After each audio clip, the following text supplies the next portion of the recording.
My head is hurting, everything is spinning. Where am I? Did I travel back in time? Why the heck am I here? And why do I feel this inexplicable emptiness? It's like a void that always accompanies me after overworking. Huh? What's this? Is there a tetanus blade here? Is that blood? No, wait a minute. Damn, did they really cut me? My kidney. They took my kidney. I need to call the police. I need to report this. Damn. So yeah, folks, the story has started off very strange, but hold on, it's gonna get worse. And at this moment, our protagonist starts to have a glimpse of his memories.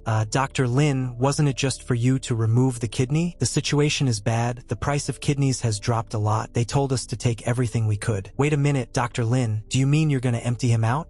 Is that a problem for you? Damn, they took everything from the protagonist, man. I just want to ask, if they emptied him out, how is he still alive? And to make matters worse, the dial button was completely bugged, and on his screen there was a game icon. But since Prota had lost a lot of blood, his head started spinning crazily, and out of nowhere, he began to say, "Mercy, my great-grandmother. I'm seeing my great-grandmother. Oh my god, I don't want to die yet." But that great-grandmother in front of him might not have been his real great-grandmother. And with nothing else to do, he just clicked on that app called World of Desire. However, he barely knew what he was doing. So they ask us a question, and I hope you answer in the comments. What is your forbidden desire? That which death cannot stop, where the barrier of desire and life is unstoppable. In other words, what is your greatest wish? But in our case, we're fine, right? Unlike Prota, who was simply facing that situation with a strange aura around him. And on his phone screen appeared a notification saying, "Will you hear the blessings of God?" And he ended up clicking yes, wishing to live, find his kidney, and regain his strength. However, I think he wished to the wrong person. And at that moment, the priest finds himself in a totally new place, or more specifically, in a world of desire. But he thought he was in the game he had clicked on earlier. First, the good news. He was still alive, but the bad news is that he had no organs. Now I ask, how is he still standing, right? But let's go. And out of nowhere, a light shines into his eyes. And from the silhouette, I was already thinking it was the famous Truckkuin, and I thought he was going to another ice guy. But it was actually his cousin, the bus. From the bus, the 10th woman, Prota declares, UI, good night, love. But he forgot to look up, and she didn't seem very happy with the comment. Prota corrected himself saying, it's okay. The top part doesn't work, so I'll call you Black Silk Girl. But the woman was there staring at him, and he didn't understand anything. And Prota questioned if she wanted him to have some money. Well, his whole body was empty. What else could he lose? Could it be his dignity? Or maybe she had a way to kill a man who was already dead. But you can't kill something that's already dead, so he was fine. And at that moment, that strange woman there ordered Prota to get on the bus. So Prota said, sure, let me see what's going on here. But first, you should ask politely. For example, say, young master, please get on the bus. Okay, now I don't understand anything. I think he didn't just lose his internal organs. I think his brain was taken too. And since it seems she didn't hear, he repeated again, tell me, young master, please get on the bus. But I think he forgot he was wearing that patient outfit and almost let his bird fly. And the vision the woman had there must not have been so good. After all, she was crying blood. And she opened her mouth so wide it looked like she was going to devour Prota literally. But seeing this, our protagonist declared, I'm an organless person. Should I be afraid of this? And out of nowhere, my friends, the guy is crazy. He slapped her so hard that her head spun around twice. And for the third time, he said, come on, tell me, young master, please get on the bus. At this, the woman declared she had been very careless. But Prota was still there. So, are you gonna say it or not? And with great hatred, she did it, but she did it. And Prota was cheeky, okay? He even commented, yeah, that's how I like it. And the moment he passes through the bus door, his clothes change. He even looked like a magnate. And it was at this moment that the gears of fate began to turn. But unlike Prota's clothes, the bus internally was in very bad shape. But the worst seemed to be the people. In this, Prota finds a seat where there was a woman next to him. Approaching her, he already started his chat asking, hello miss, what will be the name of our children? Damn, the guy doesn't forgive even after death, he's crazy. However, at this moment, that aunt who received Prota starts to say, welcome to the world of desire. Listen to the whispers of the gods. The gods say, your challenge will begin now. It's a change of scenery in the real world at the same time in an abandoned factory. A doctor, probably that Mr. Lin, was carrying the protagonist's organs. And approaching a Ferrari, a woman asked if he had taken everything. And Mr. Lin said she didn't need to worry because he had done everything right. Licking his lips, he said, you did very well. However, out of nowhere, she pointed a gun at the doctor's head and said, next time, don't do anything wrong, okay? And another one was killed. In this, that woman there grabs Prota's heart and kind of starts to devour it. How disgusting. exhausting. And back on the bus, that crazy woman was saying that the first challenge was called abandonment. And the task was simple, so they should listen carefully. In 10 minutes, they would cross a red bridge. And that bridge was too broken to support all of them. And if it collapses, everyone will die. But if only one person leaves that bus, they could cross the bridge safely. So they could either vote for who should leave or force someone out. Only those who completed this final challenge would have their wishes granted. Since they didn't have much time, they needed to start right away. Then Proda asked the same question I did. How can he die? Isn't he already dead? And at that moment, a woman started to plead. Please don't make me go. My child hasn't been born yet, and I can't die. With that statement, chaos erupted. One person had cancer, another had a child in the ICU. Many people started declaring why they couldn't get off the bus. Then Proda thought, damn, you all have such serious reasons. Compared to that, my desire to get my organs back doesn't seem trivial. However, an old man began to declare that time was limited, so they should vote quickly. From a rational standpoint, the first to be eliminated should be the weakest link. So he voted for that pregnant woman. And since someone had already taken the initiative, the herd mentality kicked in, and everyone started saying she should die. Of course, the woman was desperate, being pregnant and needing to care for her unborn child. She questioned if they were really human. However, the old man declared that this was everyone's desire. They all had a wish to fulfill. She shouldn't pretend to be a victim. After all, she was using her pregnancy to morally blackmail them into letting someone else die in her place. She threw fuel on the fire, and people started exploding with anger and saying all sorts of things. The woman sank deeper into despair, not knowing what to do. Still, she begged them not to throw her off the bus. At that moment, the bus door opened, and many people tried to push her out. The crazy woman started shouting, "Hurry up, the bridge is almost here." But looking at her face, Proda realized she seemed to have achieved her goal. Maybe she was seeking something else. Meanwhile, the woman was almost falling off the bus, begging for mercy from the people inside, who just laughed at her. But our Proda held her and declared, "Didn't you say it was a vote? Well, I haven't voted yet." But everyone argued against Proda, saying they had all declared that the woman should get off the bus. However, Proda insisted that their logic was flawed from the start, because Black Silk Girl said someone had to leave, but she never said it had to be one of them. Hearing this, she was shocked and started saying, "Come on, there's less than a minute left for the party. If you don't throw her out, everyone will die." Seeing her reaction, Proda realized he was right. Even the old man agreed with him, so Proda warned him to be careful with his words. After all, everything he said influenced everyone there. Since she wasn't part of the group, she should be thrown out, so they voted again. In the end, the one chosen to be expelled was none other than Black Silk Girl. My god, what a stupid name the protagonist gave her. I'm just calling her that because she doesn't have a name. I don't even know the protagonist's name yet for you to understand the level. This work is totally hidden from us. I'm just going with the flow. So they asked her to leave the bus. However, she declared they couldn't force her out. But Proda began saying, "When I got on the bus, I slapped you, and you didn't even turn around. So, if I'm not mistaken, by some rule, you can't harm the passengers, right? Boy, the guy is a thinker. I thought he still had a brain, right? But that was the only thing left of him. Well, at the beginning, he almost let his bird fly. At that moment, the woman lunged at Proda, calling him insolent. But Proda simply stopped her with another slap, saying, "How can someone like you be on the same bus as me? Get out of here, girl." With that, they managed to cross the bridge. Strange letters started to appear on the glass, saying, "Next stop, crying nightfall." Then the passengers started talking among themselves, realizing they had probably passed a stage. But out of nowhere, an aura began to envelop Proda. A strange symbol appeared, accompanied by an equally strange voice saying, "Young man, you boarded the bus, so you get a bonus." What Proda received was an evil spirit ticket. With this, he would gain the power of evil spirits. Apparently, it was some kind of summoning item. But for someone who had nothing in life, obviously, he would keep it because he deserved it, right? At that moment, the bus stopped, shocking everyone. Proda asked if the next game was planned. In front of the bus was a large building. The first, of course, was the first to get out. But as the others began to exit, the pregnant woman found a strange item. At the same time, in the real world, a woman stood before a broken mirror, saying, "Why is this happening? No, this isn't me.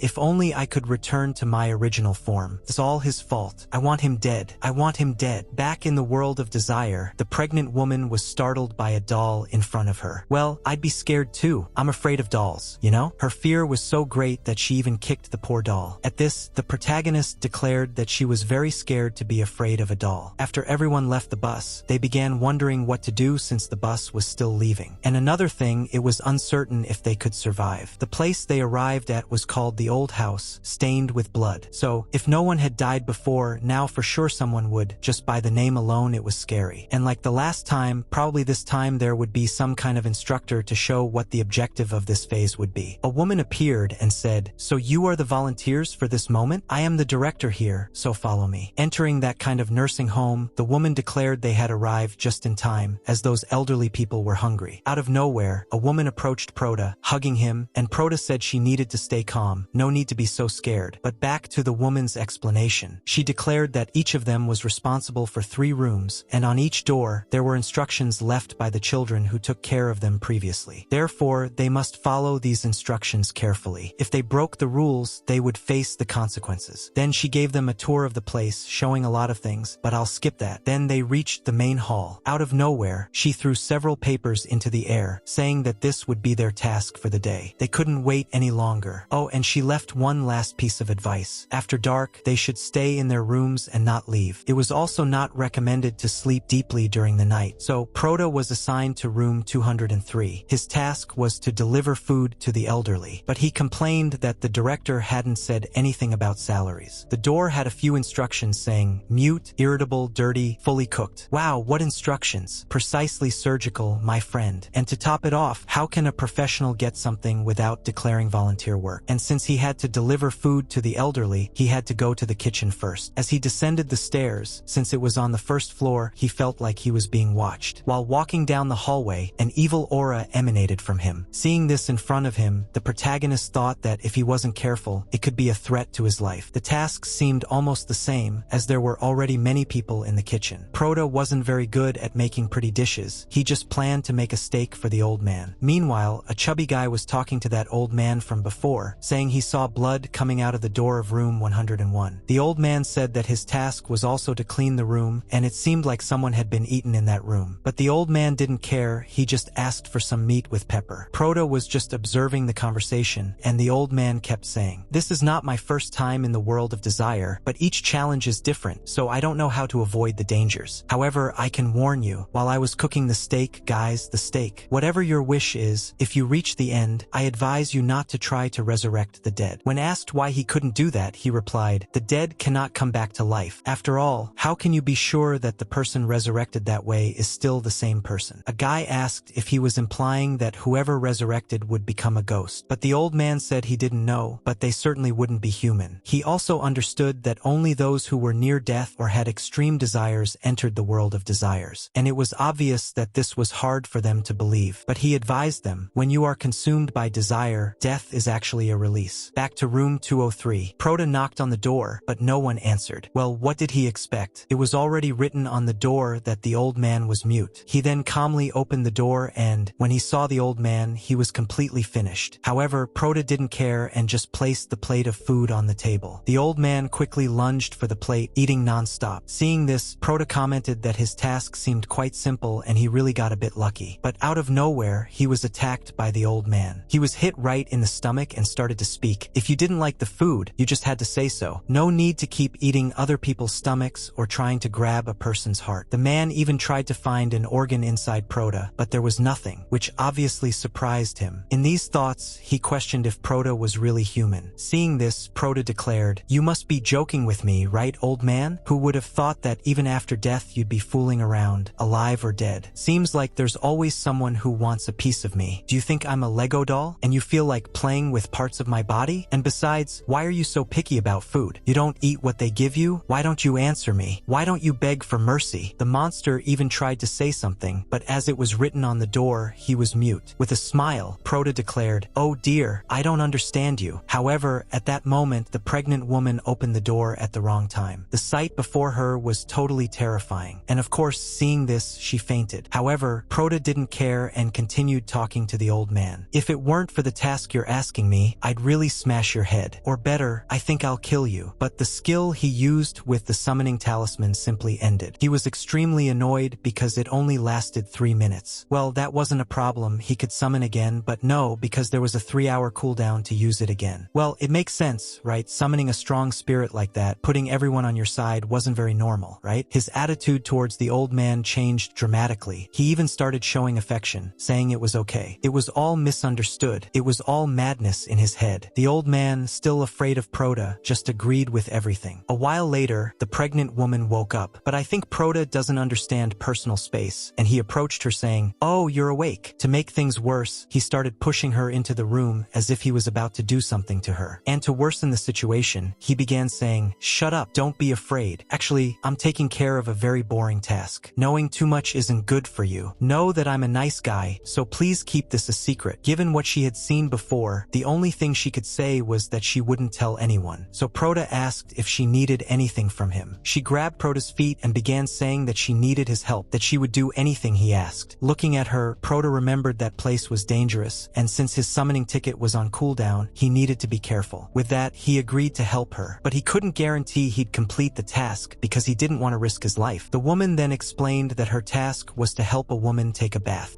And then we have a jump of an hour. In the middle of the corridor, several people were complaining. One of them said that a crazy woman bit his ear, saying his cleaning wasn't complete. Another had the task of massaging an old man's back, but the old man's back was simply rotten. In short, it was a practically impossible task. At that moment, the old man from the beginning appeared. Apparently, his task wasn't easy either, as he lost one of his legs. He declared that he had been bitten, but thank God he wasn't dead. At that moment, the director arrived, shouting, "What are you doing? Are your tasks completed?" Looking at her, the people thought it was strange because she was covered in blood. Given the situation, they assumed she had eaten someone. Moreover, the tasks she gave them were practically impossible. But the director declared that it didn't matter if they finished the tasks. Even if they were useless, they were now volunteers, and the elderly liked them. From her words, everyone realized she certainly wasn't human. However, she quickly changed the subject, pointing at the woman and Proda in the back, asking if they were hiding because they didn't want to appear. But Proda declared, "No, dear director, we're here to see you. In reality, we were stunned by your beauty. We couldn't move because of it. But since you're asking so kindly, I'll come closer." But the director commented that it wasn't his place to talk nonsense. She was there to remind everyone that if the tasks weren't completed and there were complaints, she'd have to follow the rules. With 2 hours left until nightfall, those who hadn't finished their tasks should hurry, as the elderly didn't like to wait. She got very close to Proda and said, "By the way, I'll see you tonight." But man, Proda's screwing up. He didn't waste time, and this time he wasn't the aggressor. Proda was wary, not wanting to become their slave. He wondered if she had seen something of the spirit he was using. With that, the director simply left, leaving everyone in the corridor. Since it seemed like the director was close to Proda, they wondered if his task was easier than the others and asked if he had any tips for them. The old man was behind this, and Proda realized he was very good at moral blackmail, just like before, shifting the focus of the situation to just one person. Out of nowhere, Proda shouted, "Shut up, all of you. I hate moral blackmail." He took the pregnant woman's hand and declared they should leave him alone. None of them had any idea how to complete the missions. However, the old man was good with words and began to declare, "Look, I don't have any clues now, but you want to know about the world of desire, right?" Of course, Proda was aware of that. So the old man began to say, "I'm willing to share my last experience in the world of desire in exchange for clues. This information will surely help you achieve your desires. After all, this game revealed the truth of the world of desire to me." And so we're transported to a memory of the old man, where someone was being beaten by several boys. One of the men said it was just a reminder from that time, in case he didn't pay the money. Next time, his legs wouldn't stay with him. Since we're telling the old man's story, we must call him by his name, right? His name is Lu Changyu. He ended up in this state because he got addicted to games and fell into debt. Because of that, he was often beaten to death by debt collectors. One day, that thing appeared, and later he entered the world of desires and completed a challenge. At that time, his desire was money, and he needed 1 million. After returning to the real world, his wish came true. But his father accidentally fell from a high place at a construction site where he worked and ended up in a vegetative state. He received compensation of exactly 1 million. His wish was indeed granted. However, the price was his father. Until now, his father was in the hospital. Because of his damned wish, his father ended up in a vegetative state. Based on this information, it seemed that the way of fulfilling desires wouldn't come from the beyond but would happen reasonably. Since Proda's wish is to recover his organs, it might be that the organs he needed would already be deteriorated. Or perhaps it could trigger some event where the organs are recovered from the person who received the transplant. So, in the end, when he makes his wish, he needs to avoid these bad outcomes as much as possible. That's why the old man was asking for help, because each of them was responsible for 3 rooms, and he had already lost a leg in the first one, so he begged for help. But how was Proda going to help? Because the only thing he did was hit the guy with the help of that talisman, and without it, he would probably die. Proto declared that he had found a mechanism within the game, but he didn't know how to activate it. So the only thing he could do was wish them good luck. But that wasn't really the truth. He just needed to ask the old man some questions. He hoped the old man had some clues. Talking to him, he found the old man totally scared in the corner of the room. The pregnant woman questioned Proto why he hadn't helped the people earlier. But Proto responded, "What are you talking about? At that moment, they clearly left you behind on the road. And now you're talking about them." But the woman began to say that if it were really necessary to abandon someone at that moment, she might have made the same choice they did. After all, she also had desires she needed to fulfill. Her husband was a firefighter. Not long ago, he lost his life in a rescue operation. But their child had a malformed lung, and since they only had this one child, even though the doctor said the baby would be deformed and wouldn't survive, she would do everything she could to keep the baby. So when they complete her challenge, everything would get better, right? Proto replied that yes, it would get better. In his mind, he reflected that the child ended up being a hero's descendant. But putting that aside, he called the old man to come closer because he had something to ask. Then he asked a strange question that I didn't really understand. I don't know if it was my translation, but he said, "Leniency for those who confess, but is there truth for those who resist? Understand? Why the hell did you dig me up now? Tell me." See, I didn't understand anything he was saying, but let's see what happens. As he remembered, the director said the message outside the door was left by the elderly's children. However, from what the old man wrote there, he didn't like to eat well-done meat, contrary to what was written on the door. In short, what was written on the door was nothing more than a trap. The pregnant woman asked Proto if he understood anything. He affirmed that he had analyzed it but wasn't sure if he was correct. The woman just affirmed that she trusted Proto. In appreciation for his help, she would test the clues for him. After all, if it weren't for Proto, she would have been dead long ago. So Proto declared to her that the information on the door was totally wrong. The woman simply left, and Proto began to reflect in his mind if Lu Chongyu's words were all true. So, through this method, even if her child survived, would the child really be healthy?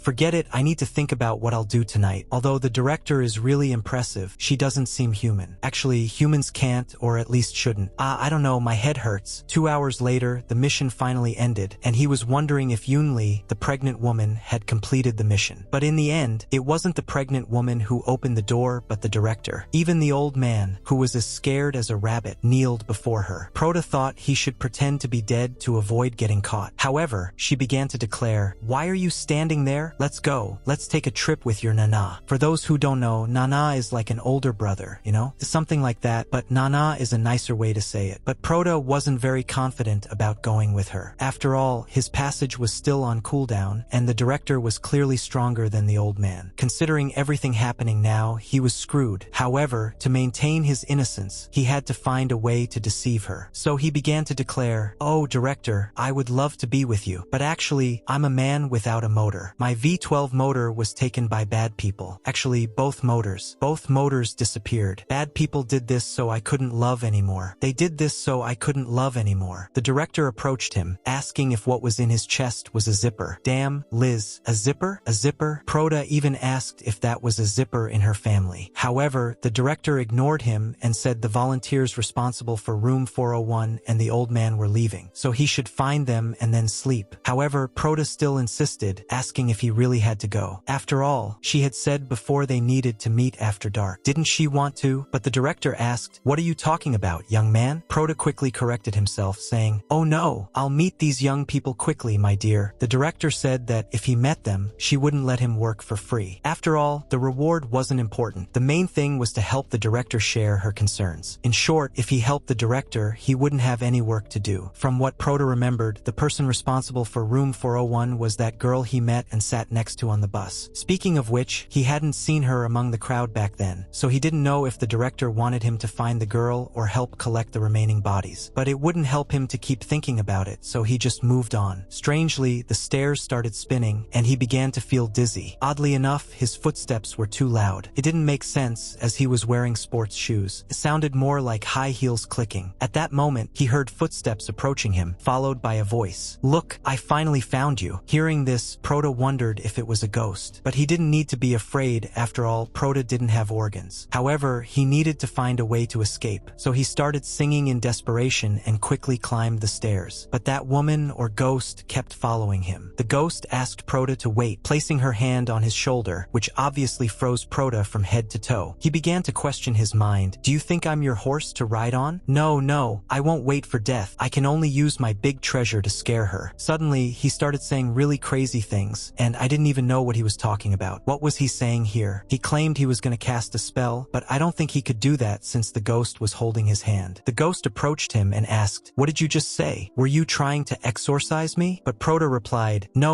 it's not that. At the first chance, Prota ran away, finally finishing climbing the stairs, and that cold feeling disappeared. Looking back, he saw a hand retracting. He wondered if that ghost was broken, because when he climbed to the 3rd floor, there were only footsteps. As he got closer to the 4th floor, there was an extra tongue and hand. It seemed her body was scattered throughout the building, or rather, throughout the staircase. Maybe she was asking him to wait until she assembled her body. If that happened, he didn't even want to know the result. He commented, "Phew, that scared me. My heart was racing. Oh right, I don't have a heart." Reaching the 4th floor, Prota noticed there was no blood. The situation seemed much better than on the 2nd floor. He reached the door of room 401, and the instructions there were very strange. The note said that the girl's father had dementia and liked to play hide and seek with people, always hiding behind the curtains. Once someone starts playing with him, he never gets tired, so it's dangerous to play hide and seek with him. You should simply ignore him. Prota wondered, how could hide and seek be dangerous? If he followed the clues he had found, he should believe it. But if the opposite was true, then the solution to passing room 401 might be to play hide and seek with the elderly. He opened the room door, asking if anyone was there, but the room was empty. Moreover, there were no curtains as described on the door, so how could they play hide and seek? At the end of the corridor, there was a noise, and it was a person running. It was the girl he met on the bus, asking for his help. Prota questioned her about what was happening and where the old man she was supposed to take care of was. The girl replied that the old man insisted on playing hide and seek with her. However, the note on the door said not to play with him. Prota was surprised because the right thing should be to play with the old man, right? Or were the clues he analyzed wrong? If that was the case, the pregnant woman could already be dead. For hours, the girl had been playing with the old man. She found him, and he was indeed behind the curtain. When she found him, the old man asked to play again. However, the second time she found him, he was still hiding behind the same curtain as before, and there were actually two of them. The third time she found him, there was another one. In short, each time she won, another person appeared. There were so many behind the curtain that it barely fit the window. Suddenly, the girl threw herself into Prota's arms, saying he probably liked her, right? So they would be dating. Now that they were dating, he couldn't ignore her. But Prota responded that he wasn't there to save a damsel in distress, but to complete the mission the director had given him. Suddenly, the girl pushed him, saying, "You're my boyfriend, so you have to protect me from death." The girl ran away, saying she didn't want to hurt Prota, but she didn't want to die. Prota could only pity her. Even the pregnant woman had more control. It was actually good because that girl would only get in the way. So it was time to start playing. Opening the curtains, Prota saw several men, or actually tender hippos. They all declared at the same time that Prota had found them. As that happened, they could start playing again. But Prota replied that he would never play again. At that moment, the hippo lunged, saying, "Then it's time to end the game. I'll be the catcher this time."